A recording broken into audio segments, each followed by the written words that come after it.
There was a fire in my neighborhood this morning. A guy's house completely burned down. It was like 5:45, maybe 6 o'clock, and we hear like heavy trucks outside, and we hear a fire truck, and then we start seeing like the flashing lights like on the wall and all of that. And I look out the window and it's a fire truck and they're hooking up to a hydrant, but I don't see anything else. So I'm like, okay, well, maybe they're just like filling their tanks. Maybe it's no big deal. Or maybe there was a fire down the road or something like that, and they're just trying to, like, I think they got reservoirs that they fill up.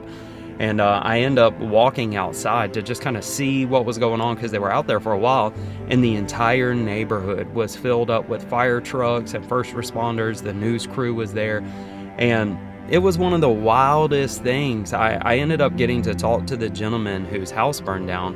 It was really, really sad. He was a Vietnam veteran, and pretty much the only thing that was left standing was his brick walls.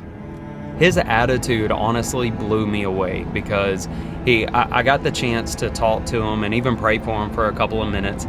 And he said, man, I got really good insurance. I'll be taken care of. I actually have an RV that I can live out of for a while, and it's got clothes and shoes and everything that I need. And he's a Vietnam veteran, and his demeanor was just, it really blew me away. Because he was like, I got a fire. He was just so positive, and it was the most like destructive thing that I've seen in a while. But the guy was super positive.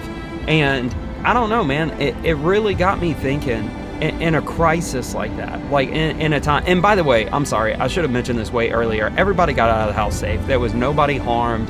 There was plenty of time. The neighbors got out safe. They got out safe. Everybody's safe. Nobody was harmed. It's just the house. It's just his belongings were destroyed. But it got me to thinking, in a crisis like that, I have no way of knowing. I've had interactions with this man before, but I have no way of knowing if he serves God, if he's a Christian or anything like that. But in a crisis like that, me being a Christian, would I be able to be that cool, calm, and collected? Would I be able to draw upon, the God on the inside of me, and draw upon the peace of the Holy Spirit, and be that, me being a Christian, would I be able to be as calm as somebody who's potentially not a Christian? I'm not saying the guy wasn't a Christian. I'm not saying that. Don't hear what I'm not saying. I'm just saying, could I react like that? Could I be that calm? Wow, man, that's a wild way to start the morning. 6 a.m., still dark outside, ashes everywhere. That's just crazy.